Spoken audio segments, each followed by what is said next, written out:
Take a deep breath, faithful, because today's rundown is stacked with the kind of twists that decide who's still playing in January. A dependable veteran says goodbye. A hungry pass rusher gets his shot. The interior O-line suddenly sits on the hottest seat in the building, and the receiver room flips from settled to show me in a single practice note. One move looks tiny on paper and massive on the field. Another feels obvious from the outside and complicated from the inside. Who rises, who fades, and who forces Kyle Shanahan to redraw the depth chart on the fly? You won't believe what's in store. So lock in, hit that like button, drop your first hot take in the comments, and let's roll. Start with the move that screams identity. Ross Dwelley is out. Shaquille Brown is in. Dwelley, the blue-collar tight end who quietly did the dirty work behind George Kittle for 6 seasons, leaves with respect from the locker room and a fan base that appreciates grinders. He carved out 91 games, 44 catches, 518 yards, an undrafted find who turned special team sweat and blocking reps into a career. But San Francisco didn't open this roster spot to add another fringe offensive piece. They used it to double down on what wins in January: fresh legs in the pass rush. Enter Brown, 26, undrafted in 2023 out of Troy. He signed with the Titans, lost that first year to an ankle injury, bounced through practice squads in San Francisco and Miami, and even passed through UFL/SLAFL lists without seeing the field. On paper, a long shot. In this building, a bet on juice in small, high-leverage bursts. Why take that swing? Because this defense suffocates quarterbacks in layers. Starters crash pockets, rotational pieces close traps, coordinators pay for picking their poison. Brown doesn't need to be Nick Bosa. He needs to win 8-12 snaps a week on true passing downs. Tighten the angle, convert speed to power, finish through the upfield shoulder, squeeze the launch point. If he's more than a preseason headline, the play caller can get greedier with simulated pressures and creepers, trusting that the 3rd and 7 rush will still hold up in the 4th quarter. The payoff is simple: a fresher Bosa, a faster clock for opposing passers, and one extra bad throw per game that flips field position. There's a catch, and it's non-negotiable on this line: stopping the run on your way to the passer. Can Brown anchor against outside zone without losing contain? Can he squeeze the C-gap when offenses bait him with motion and split-flow looks? Can he lock out with a strong outside hand, then shed and chase? If the answers trend yes, the rotation gets nasty. More wide-to-tight stunts, more twists that make guards lunge and miss, more 3rd and longs that feel like 3rd and impossible. And don't ignore hidden yards. A long, fast edge who can cover punts and kickoffs, or knife through to challenge a field goal, earns trust before he records a sack. That matters in September and lasts into January. Dwelley's exit also tells you how the staff wants to allocate fringe spots. With Luke Farrell added as a rugged blocking complement and Kittle still the Swiss Army knife, the tilt is clear. Invest the extra chair in pass rush, not TE4. In a league where playoff games swing on defensive line depth, that's coherent team building. If Brown sticks, he may eventually show up as paragraph 5 in a playoff gamer. 3rd and 8, Brown's pressure forces a punt, and that's exactly the kind of quiet contribution that adds up over a season. If he doesn't, the churn continues, and the thesis remains: keep the pipeline fresh and keep hunting quarterbacks. Now pivot to the spot that could swing a month of football: left guard. Ben Bartch is dealing with an elbow that kept him out of the Raiders' joint practice and will sideline him for the next preseason outing. Availability has been the headline around Bartch, not just this camp. Offensive line play is skill plus cohesion plus repetition. When a piece you want to lock down keeps slipping in and out, the unit rides a roller coaster: drive-killing penalties, missed switches, a quarterback who can't trust his interior pocket on a 5-step concept. Enter Connor Colby. A rookie who wasn't drafted to start yet is knocking on the door anyway. A 7th-rounder out of Iowa, he arrived with the developmental tag. Then the Broncos tape hit, the PFF grade popped, and the head coach put his voice on it. He's getting better each week. Brock Purdy added weight by saying the kid balled out.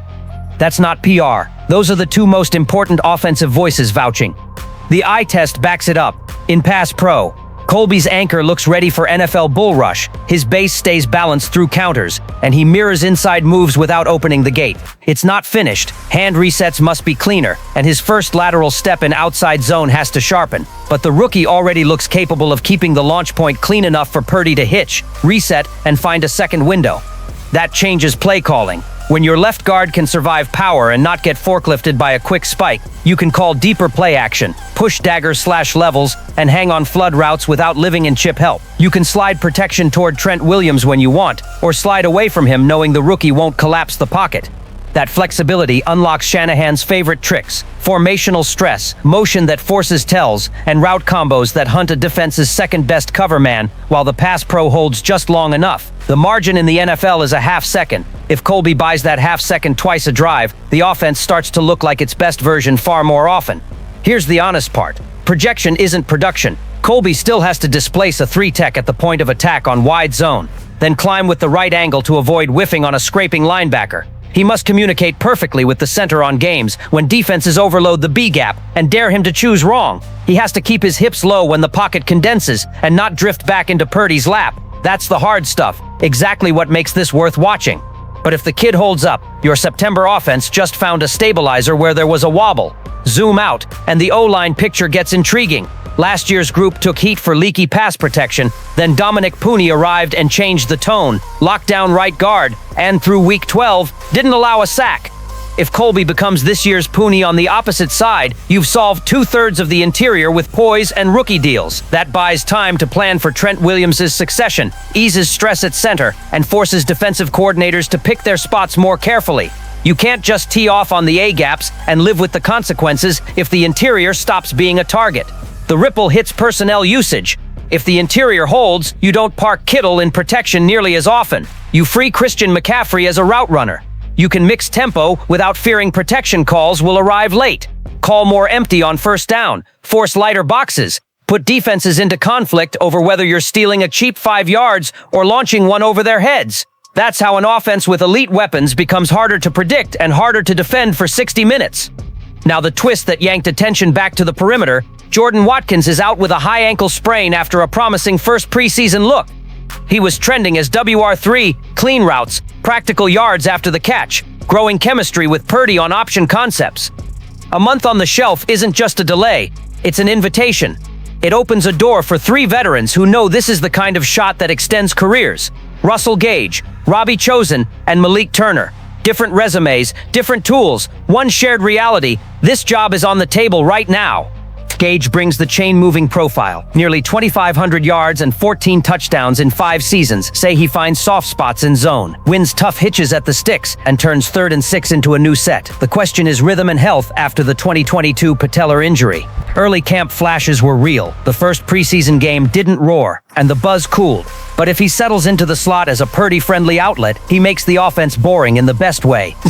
Step, plant, throw, first down. Drives thrive on 5, 7, 9 yards, stacked in order, and Gage has lived in that neighborhood. Chosen threatens the roof. With 5,000+ yards and 30 touchdowns, he's seen every coverage and still makes safeties widen and deepen. In a rotation that could use another field stretcher to complement Brandon Ayuk, one preseason bomb can elevate him from camp pickup to situational weapon. Even 2 catches for 41 yards can be leverage. His vertical presence opens the seam for Kittle and the crosser for Debo, and it forces defensive coordinators out of their favorite comfort shells. Turner is continuity. He knows Shanahan's language from 2022, alignments, shifts, motions, timing, and won't blow up a play with a wrong split or lazy stem. His stat line, roughly 400 yards and 4 scores, won't sell jerseys, but reliability sells snaps. In September, when margins are thin, a receiver who won't get his quarterback hit because he missed a landmark is worth more than his fantasy rank. That's the sort of trust that keeps drives moving when the details matter most. So how do you solve WR3 without Watkins? Committee, at least for now. Use Gage as a conversion craftsman, Chosen to stretch the field, Turner to execute precision packages. Put 3 skill sets on tape. Let competition and production decide who graduates from situational to featured. If one pops, the position stops being a patch and becomes a lever. If none do, the waiver wire is there, and you're not sprinting into it with panic because your structure already mitigates the loss. Thread it all together, and you get a contender doing August right, reallocating edges where they matter, accelerating rookies when the tape justifies it, and treating injuries as depth tests, not excuses. The defensive line adds upside in Shaquille Brown because the organizational thesis hasn't changed. Harass quarterbacks until they settle for field goals. The offensive line might find a stabilizer in Colby, while the run fundamentals catch up. The receiver room loses a riser in Watkins, but gains a 3-man contest that could reveal a role player you trust on 3rd down in week 1. Each storyline is interesting on its own. Combined, they describe a roster building toward the stretch run. Now it's your turn. If you're making the call today, do you give Connor Colby the inside track to start at left guard once he checks the boxes? Or slow play his snaps behind Barch while you cram reps on the practice field? If you're scripting 3rd downs on defense, are you carving out a 10-snap plan for Shaquille Brown right away? Or demanding a special teams floor before pass rush reps? And in the receiver rotation, who's your WR3 lead for week 1? Chain mover Russell Gage, vertical stressor Robbie Chosen, or the system-savvy Malik Turner? Drop your answers below and tell me why. Hit like if you want more breakdowns that blend game day emotion with film room detail. Subscribe if you haven't already, because the next update could be the one where a practice squad edge makes the roster, a 7th rounder locks down a starting job, or a veteran receiver rewrites his story with a single third down grab. This is August in the NFL. Depth charts are fluid, jobs are live, and every snap in preseason can echo into January. Stay loud in the comments, stay sharp in your takes, and stay locked in. More 49ers fire is on the way.